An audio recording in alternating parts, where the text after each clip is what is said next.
Fala galera, Léo Foltran do podcast O Corretor chegando na área para a gente trazer causas sociais para discutir mais uma vez aqui no nosso podcast.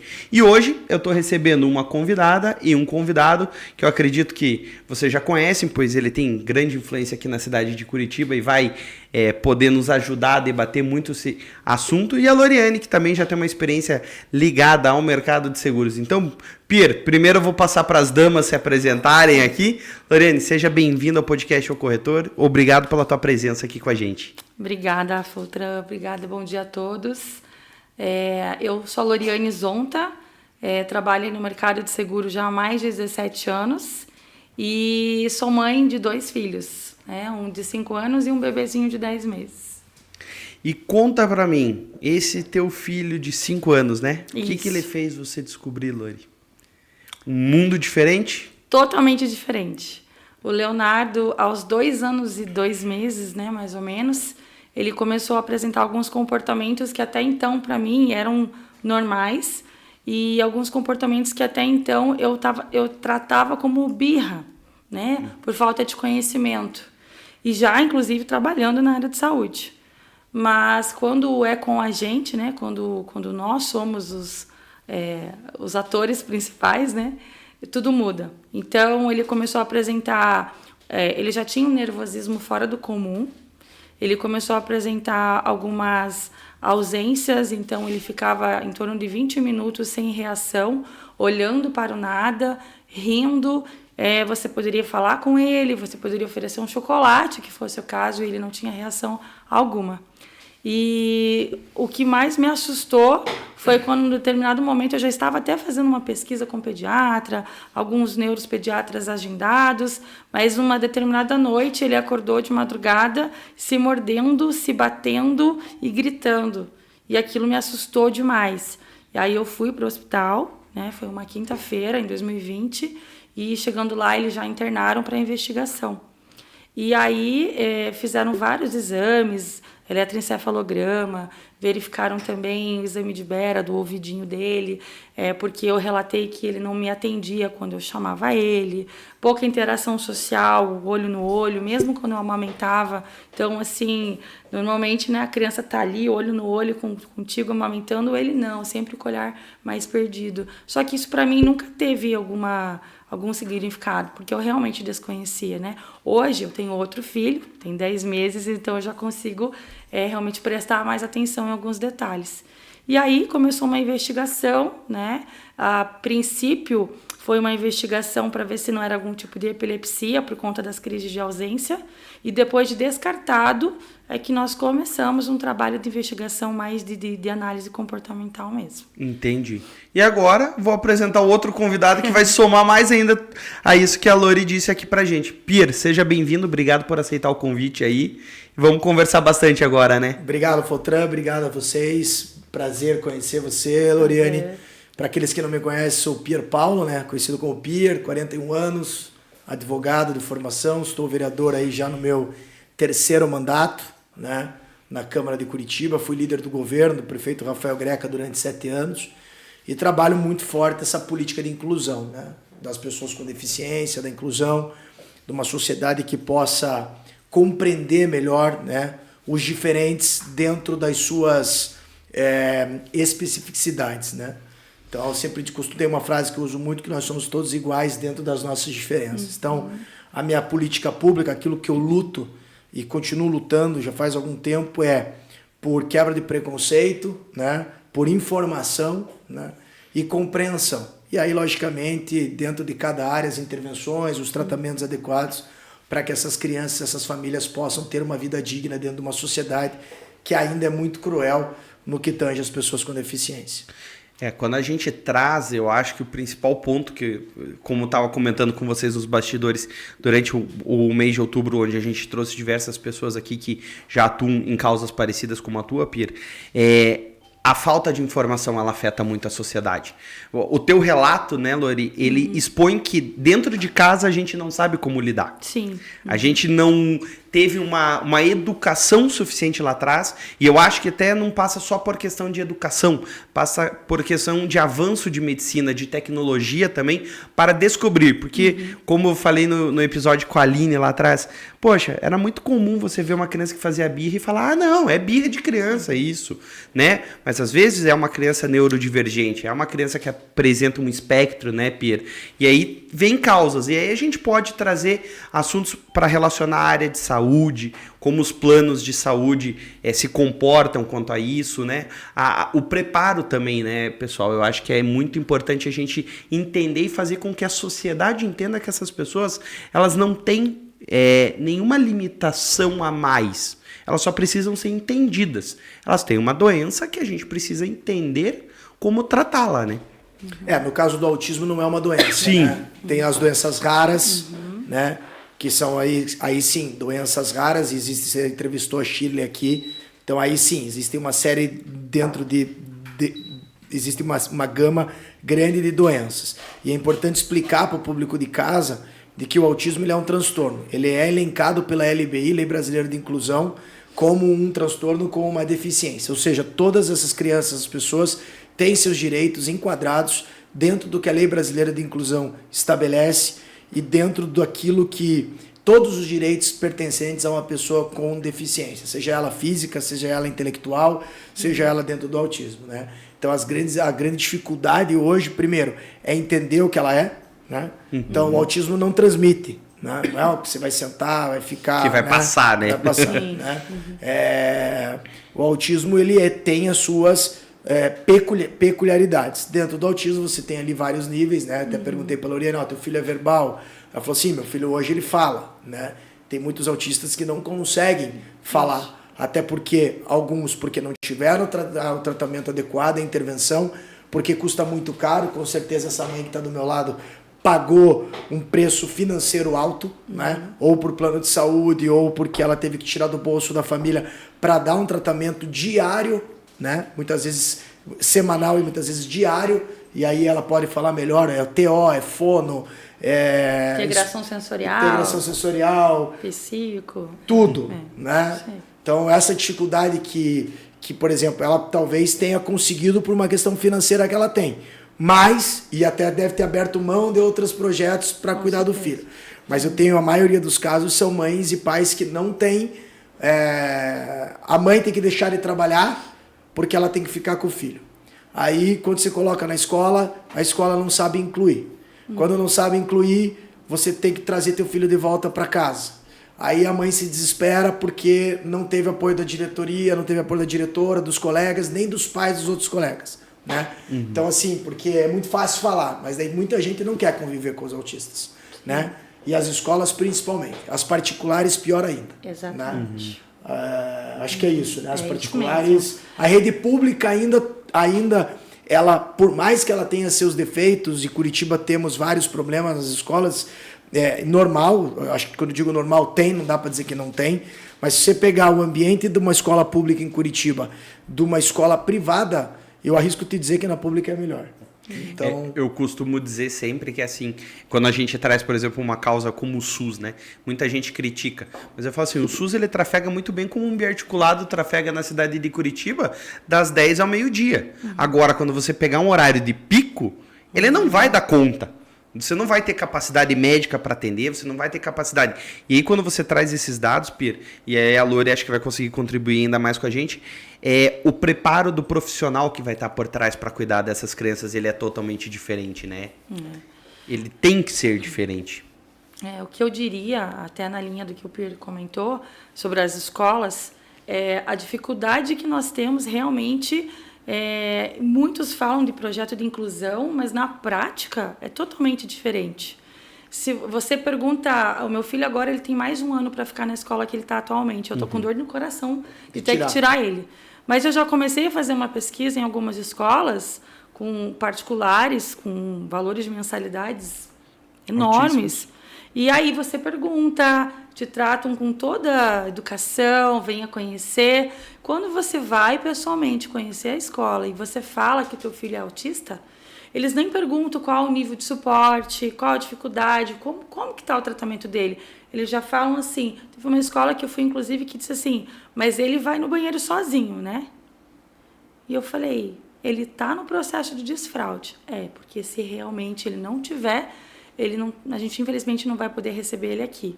Então aí já começa a ficar limitado, né, os espaços onde a gente vai incluir, né?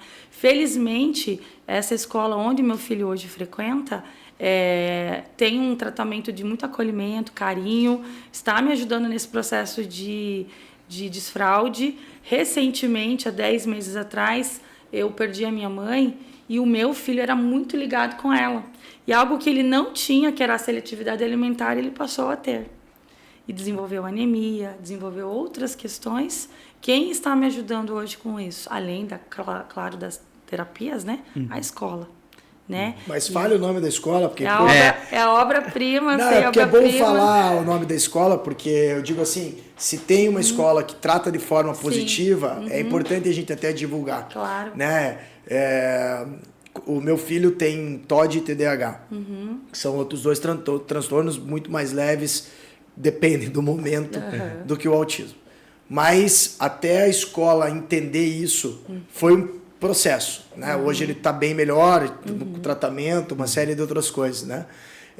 Mas esse relato que ela faz, só para você entender, nós tivemos relatos no gabinete de mães que, quando dizem que o filho é autista, a escola, vou te dar um exemplo, isso que ela falou é uma grande verdade. Então você liga para a escola X, meu filho tem 6 anos, você tem vaga aí? Claro, mãe, venha conhecer a escola, é maravilhoso, vamos apoiar teu filho em tudo, no esporte. Então, quero te contar que ele é autista. Puxa, mãe, não tem vaga. Entendeu? Então, essa dificuldade, esse problema que a sociedade... Porque o autismo, assim, ele está sendo debatido agora. Lógico que você tem especialistas como o Dr. Paulo Liberalesso, né? Como o Dr. Sérgio Antoniucci, como a Tatiana Takeda lá do Espírito Santo, pessoas que já conhecem esse assunto há muitos anos, até porque são especialistas na área. Eu não sou um especialista na área, eu sou um legislador que procura entender sobre o tema para elaborar projetos de lei e políticas públicas que se encaixem dentro desse tema. Mas, no Brasil, começou a se falar disso muito recente, né? Então, com as mães gritando, com os pais falando, expondo muitas vezes casos, né, de crianças, como ela disse, parecia que meu filho era mimado, né? Por que ela diz isso? Porque em algum momento, não só o filho dela, mas estavam lá no shopping e o menino estava no chão. Exato. Então passava uma mulher para o lado dizendo, você não educa teu filho. E ela não sabe que aquela criança está desorganizada naquele momento, entendeu? Então aí você teve que inventar cordão de autista, placa de autista, banheiro para autista. Você teve que criar uma série de mecanismos para as pessoas dizer, agora é moda isso. Não, não é moda isso. Agora é que se está falando mais sobre isso, né? Eu ouvi pessoas da saúde falar, agora todo mundo é autista. Agora essa doença virou moda. Não, gente, não é assim. Né? Eu acho que também tem que cuidar para o exagero. Por exemplo, tu não fala do autista adulto, né? Beleza, mas um cara que chegou com 45 anos, teve um pouco de dificuldade, mas chegou e se diagnosticou hoje, beleza, tudo bem, chegou lá. Mas não dá para dizer que todo adulto agora descobriu que é autista, descobriu que é não sei o quê. Não, nós temos um problema real com autistas adultos severos. Temos um problema real com crianças autistas que não são incluídas, que fazem com que essa criança sofra e a família sofra. E é essa política pública que nós temos que melhorar. Esses dias, eu estava inclusive num shopping aqui de Curitiba e estava na fila para pegar um sorvete. E aí uma criança começou a ter uma crise, provavelmente, né? E o pai ali tentando lidar, por um motivo que, né? Eu acompanhei porque ele estava na minha frente. A filha queria uma bola de sorvete na casquinha e o irmão queria 2 bolas de sorvete no copinho. E ali começou, né, uma situação. E aí transcorreu que eles foram sentar na mesa e eu, quando estava na fila, eu olhei assim e vi que a menininha começou a construir uma crise E aí o casal de trás olhou e começou a fazer aqueles comentários, né? Eu, na hora, assim, eu olhei pra trás e falei assim, poxa, será que você precisa comentar? Será que ele não tá passando por alguma situação que talvez ele não saiba o que ele tá passando ali? Porque foi uma crise, digamos assim, visivelmente não parecia ser uma manha e visivelmente parecia que a menina tinha alguma questão. Eu falei assim, poxa, não vai agregar nada isso que você tá fazendo pra essa família agora. Porque com certeza a mãe que estava do lado do pai viu eles fazendo comentário. E aí eu paro e questiono, que eu acho que é isso que a gente também tem que mostrar para a sociedade, que a sociedade que está ao entorno de uma criança que descobre uma doença rara ou que tem um transtorno que é neurodivergente, ela tem que ser acolhedora nesse momento. Ela tem que propiciar, como você bem disse, a perda da sua mãe. A escola está conseguindo trazer algo que você, como mãe, eu não tenho dúvida alguma que gostaria de falar, não, eu vou resolver isso, mas você o seu filho traz uma limitação que não permite que você resolva, como outras famílias de crianças que não são neurodivergentes conseguiriam solucionar, digamos, com certa tranquilidade, passar por isso, né? E Pier, você já comentou que você tem essas pautas sociais e como vereador, como que você vê Curitiba avançando para isso? E daí, Lori, traz também a questão dos planos de saúde para nós, para a gente poder discutir como isso. Você acha que hoje Curitiba é uma cidade que tem políticas que em breve poderão auxiliar cada vez mais essas crianças? Eu acho que Curitiba melhorou muito, né? Eu sou um cara muito transparente quando eu faço esse tipo de comentário. Não adianta chegar aqui e dizer que Curitiba é perfeita dentro desse processo, porque não é. Nem na pública e nem na privada. Nem com conhecimento do setor público e nem com conhecimento do setor privado. Eu acho que Curitiba por si só já é uma cidade mais... as pessoas são mais educadas, vamos dizer, não é a cidade mais educada do Brasil, mas nós temos um nível de violência que é menor que as outras cidades, nós temos um nível de sustentabilidade que é menor que as outras cidades, nós temos um pouco mais de conhecimento do que várias cidades pelo Brasil, porém, é lógico que uma mãe em Curitiba também sofre como várias mães e pais espalhados por todo o Brasil. O que acontece em Curitiba que talvez seja um pouquinho diferente é que existe vontade de construir, né? Políticas públicas. Nós trouxemos com o prefeito Rafael Greca, junto com a Elise do ICO Project, o CST, né, que é o Care Skills, eu não lembro do que é o T, que é Skills, mas enfim, já vou lembrar. Que é um programa de capacitação para as famílias conseguirem lidar. A gente trouxe da Organização Mundial de Saúde, junto com o Autism Speaks de Miami, fizemos um programa gratuito com os servidores da prefeitura que estão capacitando as famílias nas 10 regionais. Existem bons projetos de lei, existe vontade política, existe vontade da Secretaria de Educação, mas é óbvio que, como é um assunto muito novo, para alguns, né? Para ela já não é, para outras pessoas já não é. Tem pais aí que têm filhos com 30, 40 anos, então não é um assunto novo para essas pessoas, mas é um assunto novo para a sociedade. Sim. É lógico que nós temos ainda uma longa estrada para avançar, né? Dizer que tudo em Curitiba é perfeito nessa área também é uma mentira. Falta fono, falta TO, falta especialistas, falta as pessoas especializadas, na clínica particular também, né? Não só na rede pública. Eu tenho um projeto que eu falei com o prefeito que eu quero ir para o próximo prefeito de Curitiba, e vai o recado, eu sempre dou esse recado para todos que se candidatarem à Prefeitura de Curitiba, tem que colocar no plano de governo uma ampliação do ambulatório Encantar, né? Hoje nós temos um ambulatório do SUS que atende autismo, nós precisamos de 3 ou 4, entendeu? Nós precisamos... O autismo ele tem que começar a ser pauta prioritária. A gente tem que estudar para melhor poder responder à sociedade, atender à sociedade. E a classe política também. Porque o que acontece com a classe política no autismo? E sem menosprezar ninguém. Virou uma pauta agora interessante. Né? Então, que dá voto. Né? Então, estou falando desse tema porque tem muito autista nascendo, então eu vou começar a falar desse tema. Muitas vezes se fala desse tema sem conhecimento. Né? Então, o que é bom para o autista? Vamos colocar o símbolo do autismo no shopping. Cara, beleza, ajuda, mas não é isso que eles estão buscando, entendeu? Sim. Nós precisamos efetivamente, o que uma mãe de autista, e a Loriane pode falar melhor do que eu, o que ela busca? Primeiro, que não tenha um preconceito com o seu filho, que seu filho seja respeitado e incluído, que possa ter uma vida plena e digna, que possa construir o seu futuro de uma forma independente quando a mãe e o pai faltarem. Então, é isso que eles querem, né? E aí o poder público tem que agir, né? Sim. Intervenção rápida, porque uma mãe rica consegue dar, entendeu? Que é uma minoria. E foi o que eu disse no começo da minha conversa. Eu não sei a questão financeira dela, mas é óbvio que se ela tem um plano, se ela está lutando em alguma coisa, ela já conseguiu. Só que a mãe que eu atendo, vou poupar o nome da mãe, lá que mora lá no Atuba, que não consegue nem ter comida em casa, cara, essa mãe tá ferrada. Se ela não consegue nem comer direito, quem dirá dar tratamento adequado pro filho?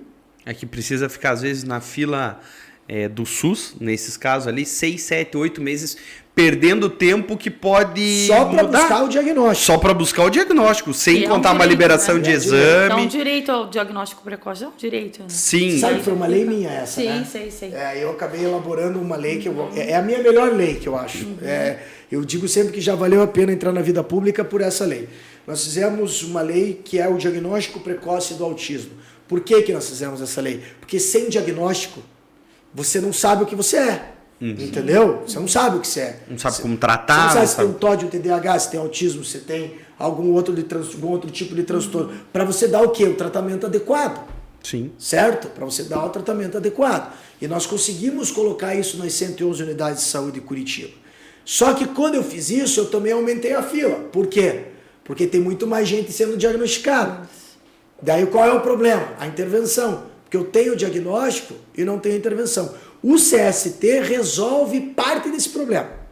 Entendeu? Porque você vai conseguindo lidar com a criança em casa, capacitando, pô, ele não tem a fono. Mas que tipo de estímulo que eu posso dar para essa criança antes dele ir para a escola, antes de dormir, né? Sabe que contar uma história para meu filho vai resolver? Como é que eu vou poder fazer com que ele fale mais? Né? Como é que eu vou fazer para ele se desorganizar menos? E aí acho que a Loriane pode dar o depoimento dela, porque esse diagnóstico eu acho que ajuda, ele é essencial. Sem diagnóstico você não tem nada. Mas, pessoal, esse depoimento da Lori vem depois do intervalo comercial aqui para a TV Euronews, onde a gente vai retornar e vai falar como o plano de saúde ajudou a Lori aí a tratar e a diagnosticar seu filho. Aguardem aí.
Fala, pessoal, voltando aqui para o nosso programa sobre autismo. E agora a gente vai continuar o bate-papo que a gente estava falando ali antes do intervalo com a Lori. Lori, você comentou com a gente estava falando com o Pira agora aqui sobre algumas situações.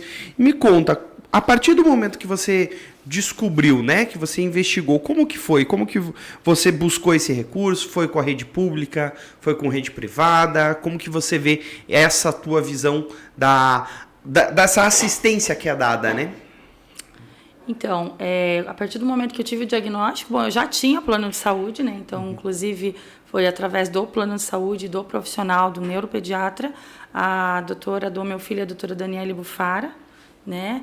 E não foi uma consulta, foram algumas com vários profissionais, porque você quer buscar outras opiniões também, né, claro. E aí onde eu senti confiança, onde eu senti que era aquilo mesmo, onde eu senti que ela estava realmente preocupada em investigar, em anular qualquer outra possibilidade também, né? Então não foi um diagnóstico que ela me viu a primeira vez, viu meu filho a primeira vez e fechou. Não, demorou alguns meses, né? Então, o plano de saúde naquele momento, em 2020, me possibilitou ter a rede de clínicas a meu favor, mas naquela época ainda, embora a gente tivesse várias demandas, tinha profissional, E isso mudou muito de lá para cá, né? Eu trabalho em operadora, eu conheço outras operadoras, eu atendo o Canal Corretor e eu acabei, inclusive, sendo um pouco de referência para o Canal Corretor quando eles pegam algum cliente. Olha, tem uma família que tem um filho autista e está buscando um plano de saúde. O que você me recomenda? Né? Eu posso até puxar a sardinha para o meu lado, para a operadora que eu trabalho, mas não é esse o objetivo, e sim dar suporte, dar atendimento para ele. O grande problema hoje que eu vejo, as operadoras estão se movimentando, colocando carência, sim, para terapias, de acordo com a ANS, de 6 meses, mas o grande problema que eu vejo, mesmo você tendo clínicas à disposição, é a falta de profissional.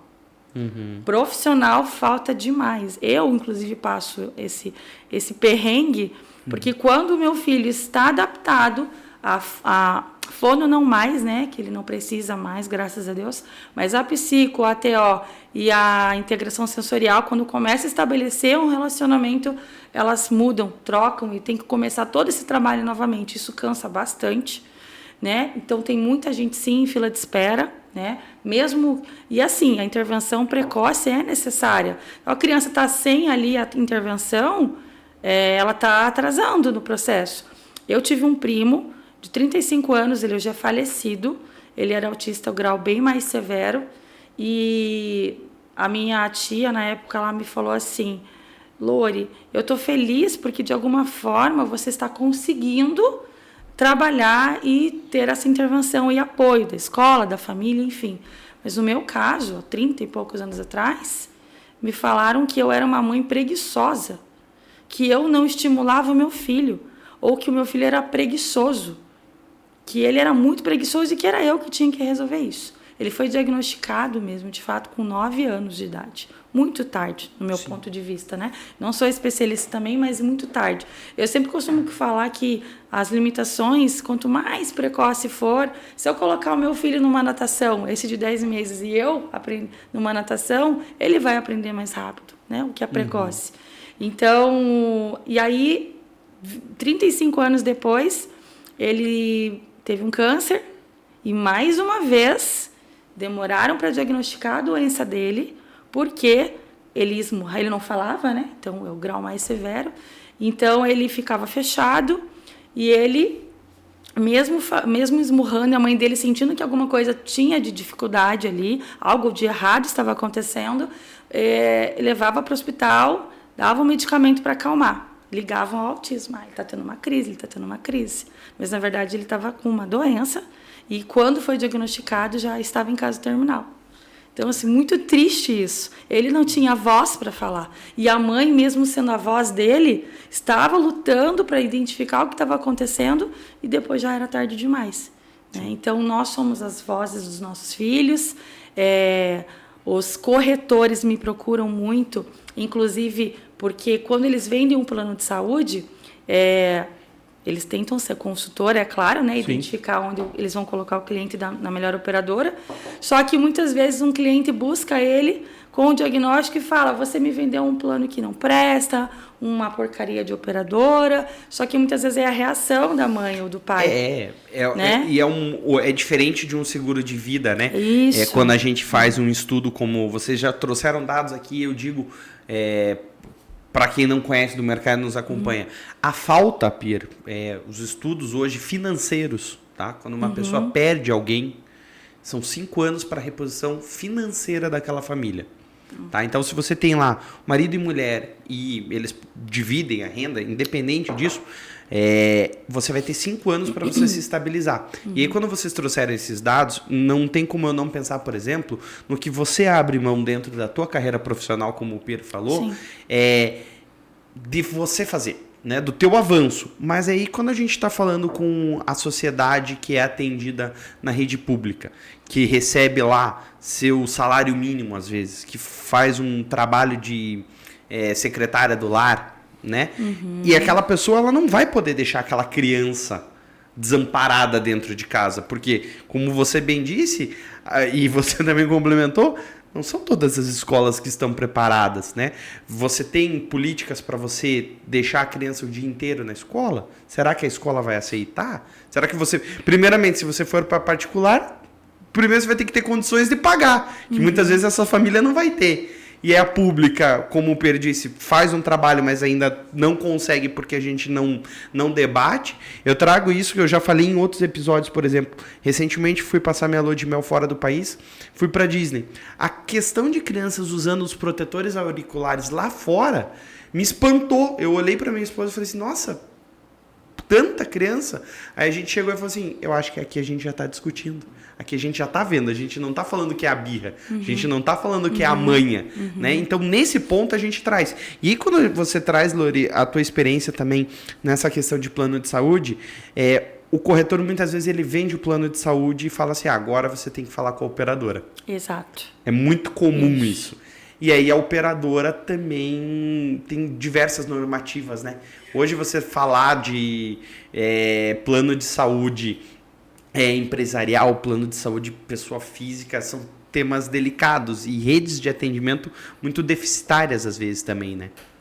E eu realmente, novamente, afirmo que eu ligo com a falta de profissionais, né? Sim. Porque você tem clínicas, você tem ali, que você coloque a carência que seja, mas você tem a rede de atendimento, mas você não tem profissional.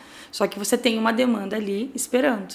Sim. Né? Então, isso acaba gerando descontentamento, né? As operadoras se veem ali tentando cobrir, porque a própria ANS ela te dá a garantia de que você tem que atender em determinado tempo, seja com a consulta com o especialista, seja com a consulta com os terapeutas, né? Mas com a falta de terapeutas, realmente no mercado fica bem mais difícil. E fazer uma pergunta para vocês, por que vocês acham que tem poucos profissionais ligados a isso? Vocês têm alguma ideia, assim, vocês que vivem mais de perto essa situação? Eu, sinceramente, eu desconheço isso. O que eu pego, né, como mãe, eu vejo que às vezes eu encontro um profissional, mas que não tem a especialização da terapia ABA, que é o método que o meu filho precisa utilizar. Ele tem outro tipo de especialização. E a própria operadora, ela arrumou o profissional, né? Mas, então, eu acredito que falta realmente a formação. Não sei se o Pier tem alguma coisa mais... Eu acho que pode ser um pouco de tudo. Falta de mal remunerado, outras oportunidades. Às vezes o cara fez o curso, acabou não se identificando, ou é tanta escassez profissional que, de repente, encontrou um lugar e ficou lá. Eu acho que é um pouco de tudo. Porque é um trabalho complexo, né? É um trabalho muito... Não é um trabalho fácil, né? São diversas pontas, né? Pelo que a gente vai falando, não é só cuidar em casa, não é só cuidar na escola, não é só cuidar na saúde, né? O trabalho isolado lá na clínica não vai fazer diferença. Se a família não acolher, se a escola não acolher. E muitas vezes dentro da família você tem essa dificuldade. Eu passei por isso. Porque, primeiro que quando eu tive o diagnóstico e depois eu entendi o que era o autismo, lógico que eu mesma me cobrei pelas coisas que eu achei lá atrás. Meu filho está fazendo birra. Então, assim, foi uma lição para mim. Essa questão que o Pier levantou, uma vez aconteceu isso comigo, de estar no shopping, já tinha o diagnóstico, já tinha conhecimento, e o meu filho tentou furar uma caixinha de suco, e ele não conseguia. E aí eu fui ajudar ele, fui ensinar ele, com todo o processo, com calma, só que ele não aguentou esperar e começou a chorar, a gritar, se jogou no chão e a se morder. E isso já estava eu com ele. De repente chegou um senhor do meu lado e disse assim, você não dá educação para o seu filho, não? Aquilo ali é uma facada, aquilo ali fere demais a gente. Porque que direito aquela pessoa tem de chegar, mesmo que fosse uma birra. Exato, eu ia falar mesmo isso. que fosse uma birra. Qual o direito daquela pessoa chegar e falar aquilo para mim? Né? Então, o Pier comentou que, né, esses projetos são para informar. Eu falo muito disso, né? Mas, assim, eu sei que o pessoal ainda está carente de informação, mas eu não aceito, como mãe, a pessoa dizer que esse assunto é desconhecido. Eu não aceito, porque a informação está aí. Né? E eu imagino até você estar falando, você diagnosticou ele em 2020, né? 2020, bem na pandemia. Bem na pandemia. Hein, Pier, eu imagino que facilidade que foi para ela... né? Brincando, porque, poxa, a gente já estava vivendo um momento caótico e você tendo que correr, né? Isso, é verdade. Na pandemia, quando as coisas ainda estavam bem complicadas, né? Pegar esse diagnóstico, enfim, e a mãe acaba no começo vivendo um certo luto, né? Nesse início que ela recebe. Eu sei porque quando eu recebi o diagnóstico do meu filho, também a gente fica meio... Você leva um baque, né? Porque você não sabe o que fazer. né? Você fala, puta, e agora eu vou pra onde? Né? Isso. A partir disso eu vou fazer o quê? Né? Então, esse luto ela vive e depois ela tem que se reinventar. Arregaçar as mangas, né? Ir pra luta, né? Então, eu fico imaginando, porque eu não tenho filhos ainda, né? Eu tenho só uma cachorrinha. E minha cachorrinha, ela começou a ter convulsões. E na primeira situação eu olhei pra minha esposa, e aí o que a gente faz? Eu falei assim, a gente vai pegar tudo que a gente tem de recurso e tentar descobrir o que ela tem. Depois que a gente descobre, e aí fazendo isso, depois que você descobre, você aprende a lidar. Você busca informações, você vai buscar profissionais, você vai buscar informações para você entender, né? E eu imagino que é assim, tentar colocar o seu filho dentro da sociedade da melhor forma possível que ele se adeque até os limites dele, né, Lori? E eu acho que é isso que a gente precisa fazer com que quem está nos assistindo aqui entendam.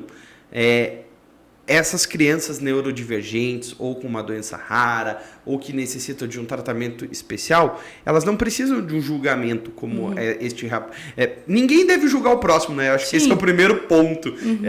Se essa pessoa nem te conhecia, ela não deveria nem ter chego em você. Talvez, na verdade, ela deveria ter chego no aspecto de falar assim, você está precisando de alguma ajuda? Como eu já tive também. Né? Eu imagino. Já teve. Já e como tive foi? Conta pra mim, foi legal? Foi legal para você naquele momento? Foi uma experiência muito, muito legal. Eu estava na praia com ele, ele não falava ainda, e ele gosta muito de carros, né? Ele tem uma fixação por carros, então ele tinha perdido um carrinho da Hot Wheels na casa que nós estávamos. E quando ele lembrava, ele entrava em crise, ele chorava e tal. Ele estava brincando na areia, na piscininha, estava eu, mais 2 amigas. E, de repente, do nada, ele parou e começou a chorar, gritar. E a única coisa que eu fiz foi pegar ele, abraçar e dizer, mamãe tá aqui, eu te amo. E aí ele acabou adormecendo. Mas foi tão cansativo, eu cheguei a suar. Demorou, não é uma coisa que se acalma na hora, né? Muitas vezes sim, mas a maioria das vezes não, quando é uma crise bem severa. E aí, quando eu parei e fiquei com ele abraçada, eu acabei não aguentando e chorando, porque é uma exaustão, é cansativo demais. E aí tinha um outro grupo do meu lado, mais umas 2 mulheres, uns rapazes também, e de repente uma se levantou, buscou uma água de coco, chegou do meu lado e me deu água de coco, botou a mão no meu ombro e falou assim, tô aqui se você precisar de alguma coisa, tá? Mas ela não me perguntou o que tinha acontecido. E eu também não perguntei a ela se ela tinha algum conhecimento, se ela era uma professora, de repente alguém profissional da saúde. Não perguntei. Só que ela olhou, né, e me deu um aconchego, né, me deu realmente um carinho ali. Eu acho, sinceramente, que ela sabia o que estava acontecendo. Ela me passou essa mensagem. Tipo, ela sabe o que ela está passando. Ela sabe, eu preciso ir lá dar um acolhimento para ela, não é nem para a criança agora. A criança agora mãe. Estabilizou, né? Isso, então isso foi muito legal. É o que dá esperança no mundo, né? Exatamente. A gente precisa que mais pessoas façam ter a mesma atitude, né? Para quem está nos assistindo aí, ó, se espelhem nisso que a gente acabou de trazer para vocês. E aí eu acho que quando eu trago ali um pouco de seguro para isso, né? O seguro ele é fundamental para a proteção e construção de uma sociedade que busque condições dignas muitas vezes, né? A perda de um ente, um tratamento, um afastamento. Então, aí a gente traz questões como previdência privada que a gente tem que discutir. E eu não posso deixar de dizer e ressaltar, como eu sempre digo para vocês, a importância de a gente sempre discutir a questão da importância do seguro, de um plano de saúde, que como eu trouxe, a Lori trabalha aqui na área também, o Pierre, não sei se tem, mas se tiver, sabe o quão é caro hoje um plano de saúde no país. Sim. Ele é inacessível, tranquilamente, eu acho que mais do que 70% da população hoje, se a gente for falar em questão de custo. E mesmo as pessoas que têm acesso a plano de saúde, a mensalidade, ainda tem as coparticipações, né? Então é mais um segundo custo, né, que vem. E aí a gente precisa falar, como que a gente vai preparar uma sociedade se a gente não tem uma estrutura adequada para isso, né? Para a gente debater, a gente precisa de espaços públicos, daí eu acho que o Pierre pode falar bem sobre isso, sobre a Câmara dos Vereadores, sobre o Legislativo permitir, né? Eu vejo bastante o trabalho da Shirley e da Aline, que elas fazem nessas frentes também, né? De discutir as doenças raras, de discutir uma criança neurodivergente e dar acesso a eles dentro do... Acho que no país não tem como não passar pelas questões políticas primeiro para a gente fazer rodar, né, Pier? Veja, assim, vamos voltar um pouco aqui. Questão de plano de saúde, né? Eu sou um defensor do Sistema Único de Saúde e eu sou a favor de terceirizações da saúde, né? Eu fiz a minha monografia, minha pós-graduação em gestão pública, debati muito sobre isso, né? Saúde não é um sistema único, né? Saúde são vários sistemas. Então, quando você traz para o público, se você pode ter uma saúde terceirizada, uma unidade de pronto atendimento terceirizada, desde que você cobre atendimento, desde que você cobre qualidade, se isso for mais barato para o poder público e tiver mais eficiência, eu sou favorável. Por um outro lado, defender o Sistema Único de Saúde é fundamental, porque nós tivemos na pandemia uma grande prova disso, que o SUS funcionou, né? O SUS, levado a sério, ele é melhor do que qualquer sistema americano. Nos Estados Unidos, se você estiver doente e tiver que operar, você tem que vir à tua casa para pagar essa cirurgia. No Brasil não é assim, né? Então, lógico que é aquela mesma, um pouco que eu faço assim, uma comparação. Se você puder pôr teu filho na particular na escola, você põe, né? Porque há um preconceito contra as escolas públicas, né? Mas existem boas escolas públicas de qualidade também.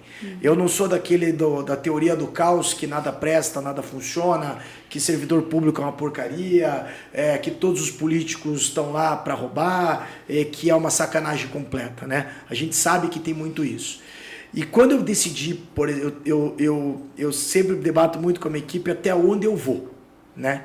Então, por exemplo, assim, se eu estou na metade da carreira ou estou no final, ou se eu estou no início. Eu me questiono muito isso se eu vou ser candidato de volta, entendeu? E quando eu penso em não ser mais e ir para a iniciativa privada, cuidar dos meus negócios, do meu escritório, né? Até fazer um merchan aqui, tem um restaurantinho meu, né?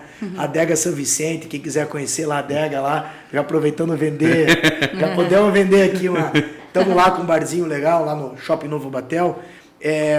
Eu vejo uma mãe que nem ela, eu vejo um amigo meu, eu vejo alguém que fala assim, cara, você vai deixar a política ser contaminada pelos outros, nós precisamos de gente que nem você.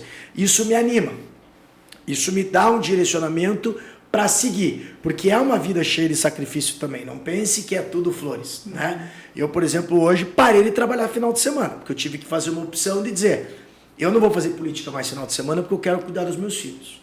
Eu preciso ver meus filhos crescerem. Eu sou separado, tenho uma ótima relação com a mãe dos meus filhos, é uma pessoa que eu adoro, muito gente boa, né? Tenho uma namorada que apoia nesse processo com os meus filhos, enfim. Então, assim, a opção de você estar com a família também, porque a política te desgasta, né? Sim. A política te desgasta bastante.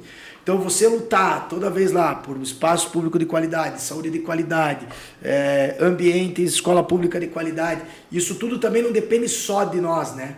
Você não quer dizer, eu não sou prefeito, eu não sou governador, eu não sou presidente da República, eu sou uma cereja ali do bolo para ajudar dentro de um processo legislativo, né? Então isso é muito complexo das pessoas entenderem. Então eu faço um processo de acolhimento, receber as pessoas no gabinete, ouvir a história, não mentir.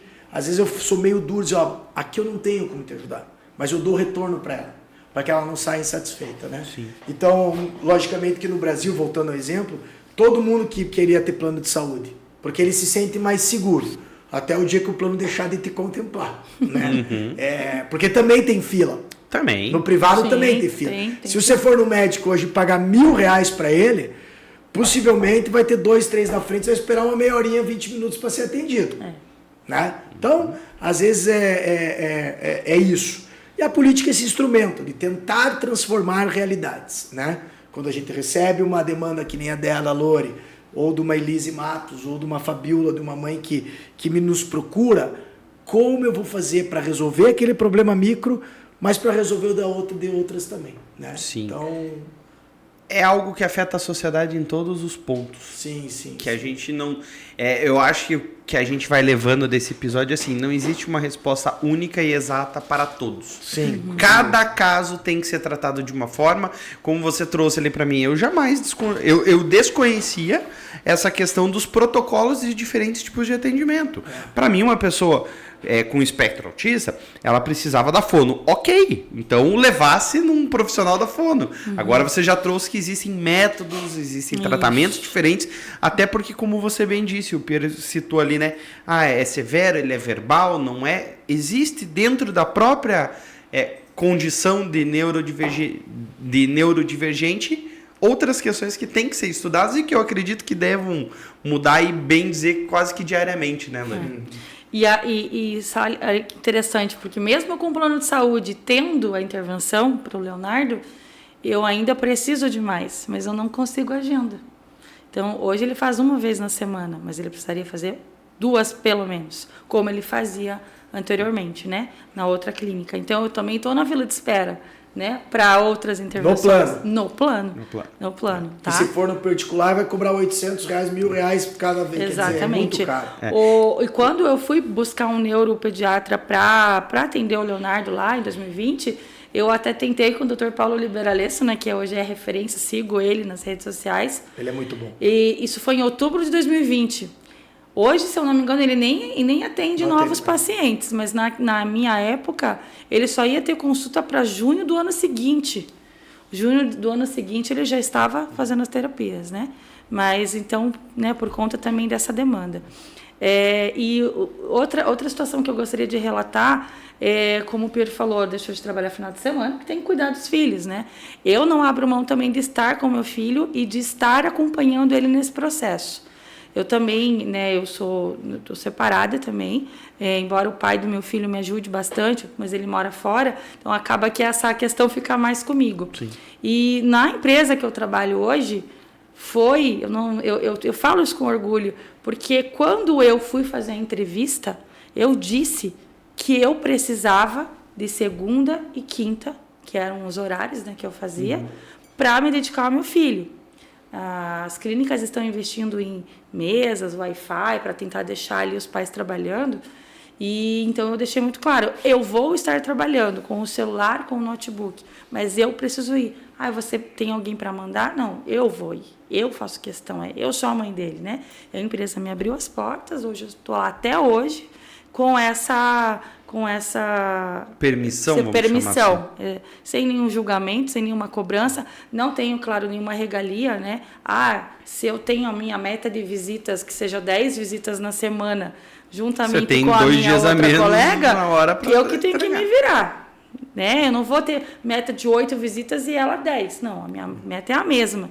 Só que isso, para mim, é algo que eu coloco no papel, né? Que a empresa realmente me acolheu também nesse sentido, né? Só que não são todas as pessoas que realmente têm essa escolha. E aí tem que abrir mão da carreira porque realmente precisa se dedicar ao cuidado do filho. E aí, na verdade, volta para o princípio que eu falei, educação.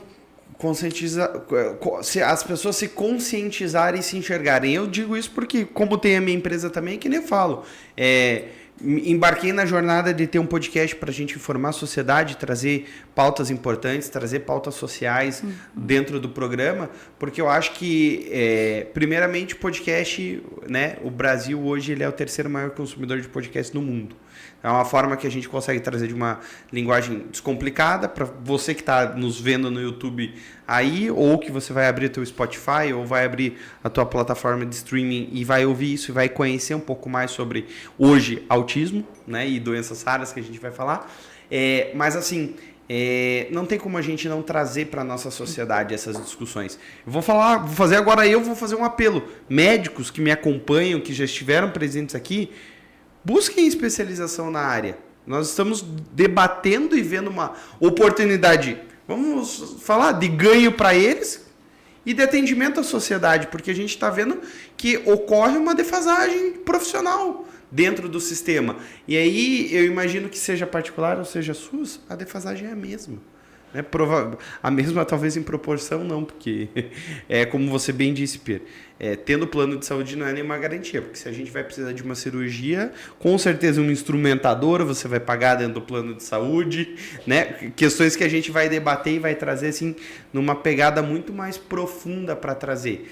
E Lori, me conta uma coisa, você teria algum conhecimento assim a respeito dessas empresas né, de plano de saúde, que tem algum local destinado a autistas aqui na cidade de Curitiba? Tem alguém que tem algum centro específico ou também é carente essa demanda aí? A operadora que hoje eu trabalho, né, que é a Unimed, ela tem um trabalho bem específico com autistas nos laboratórios, inclusive no laboratório central, minha unidade, tem uma sala de coleta específica para autistas. Legal. Né, que tem lá itens sensoriais, né, no sentido de dar um acolhimento melhor.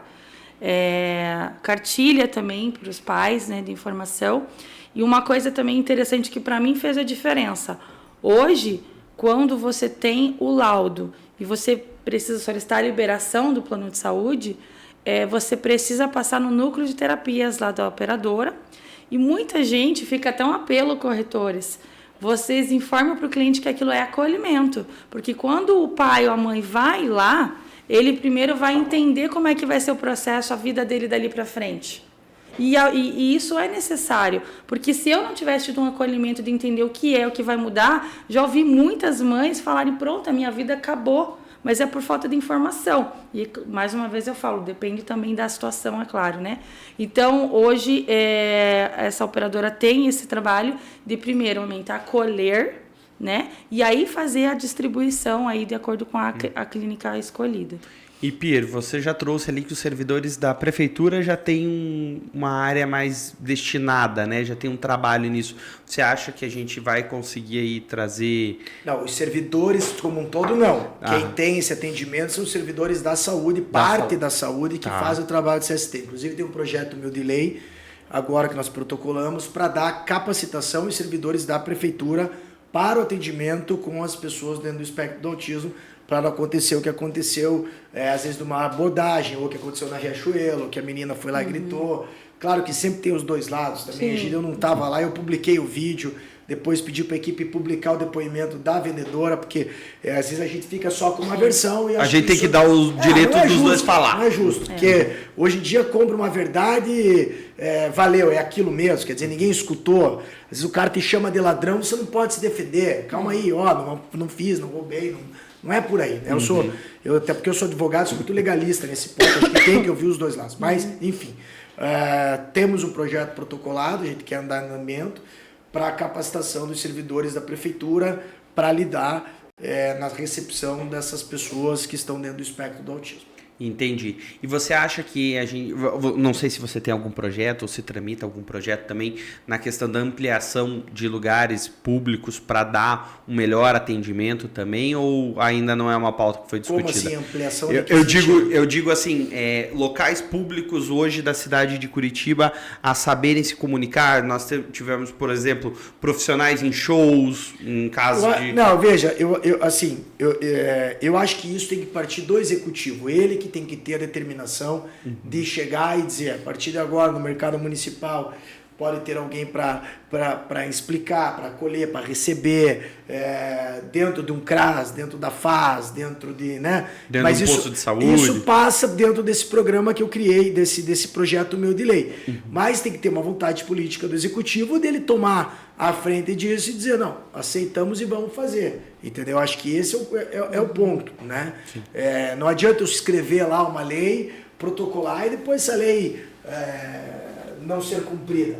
Né? Sim. Então, acho que passa muito por uma decisão do executivo de tomar a rédea à frente disso, logicamente com a participação nossa, de estabelecer com que essas pessoas que estão na linha de frente tenham o preparo adequado para receber e entender o que é.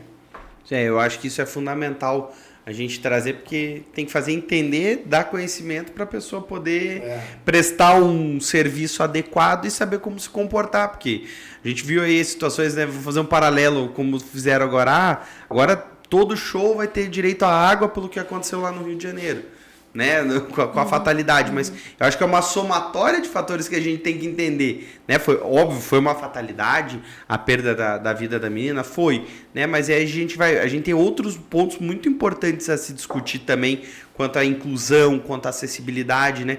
Porque senão a gente não constrói uma sociedade melhor nunca, né? A gente não vai conseguir construir nada se a gente só falar, como você bem disse ali, só deu direito de um falar.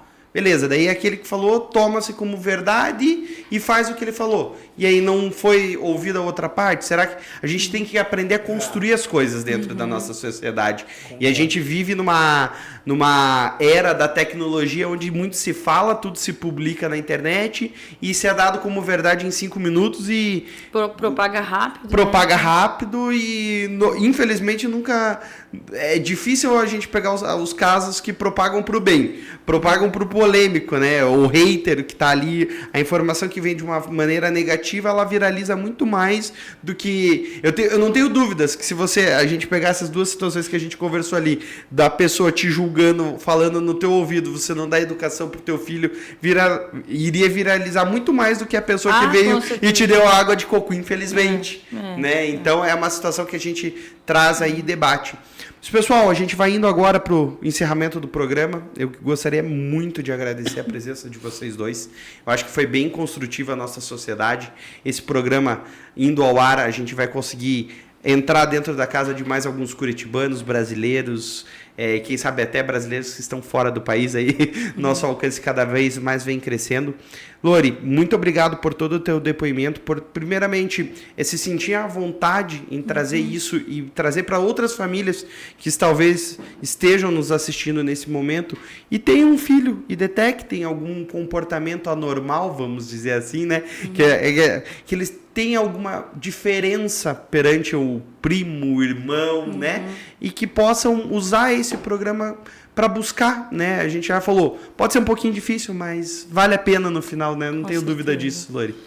Obrigada também pela oportunidade, né? Pelo convite, né? Conhecer também o trabalho do Piro, eu já conhecia, mas eu vou ficar muito mais ligada agora. Obrigado. E queria também deixar uma mensagem, né?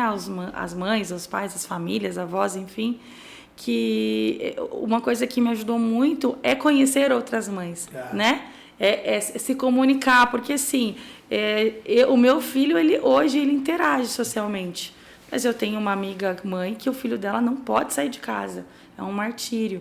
Então a gente trocar experiência, se apoiar, né? Porque as comunidades, elas tendem realmente a se ajudar, e isso serve inclusive de apoio psicológico, né? Porque muitas vezes a gente não tem dentro de casa, né, falta de compreensão muitas vezes. Então eu me coloco à disposição se alguém, né, quiser, e eu não estou falando como profissional, não, falando como mãe mesmo, ouvir a minha experiência, eu estou realmente à disposição, para mim seria um prazer.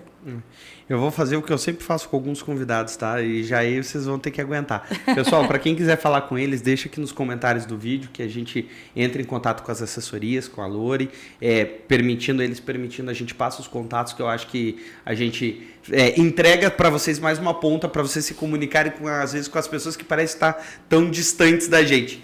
Pierre, obrigado por ter aceitado o convite aí, por falar mais um pouquinho sobre autismo. Como eu falei, eu já te acompanho há um tempo, acho que você já tem um perfil aí que é bem legal nessa questão de inovação, de cuidado com a cidade. Então, obrigado por ter aceitado o convite e ter participado do podcast. Eu que agradeço. Você é um cara muito bacana, muito simpático. A Lori, então, é uma pessoa de muita luz, dá para ver no jeito que ela fala, uma alegria te conhecer. Obrigada. Parabéns pelo teu trabalho, parabéns pelo podcast. Nas redes sociais nós estamos lá no Pir_P, né? Tem também o 3350-4656, que é o telefone do gabinete, mas eu acabo respondendo mensagem no Insta direto, então pode mandar lá alguma dúvida. E obrigado, acho que toda vez que a gente puder esclarecer para a sociedade alguma coisa, ajudar, contribuir, foi uma alegria. E não podia deixar de dizer que a gente torce para o nosso Verdão subir ano que vem. Porque, cara, tá sendo difícil, mas eu acredito ainda que o Curitiba vai sair dessa. E ano que vem estaremos lá. Com certeza. Na Série B, eu sempre digo assim, na Série A, B, C ou D. Não tem dúvida. Todas. Esse programa vai ao ar na próxima quarta-feira. A gente tá gravando ele, pessoal, aqui no dia 24 de novembro. Provavelmente a gente já vai estar sendo rebaixado depois de sábado. Mas, pessoal, obrigado para todo mundo que nos acompanhou. Contem com a gente sempre. Pierre, Lori, sempre que vocês precisarem, casa está aberta. E é de vocês também. Obrigado. Obrigada. Um abraço, pessoal. Fiquem com Deus e uma boa noite.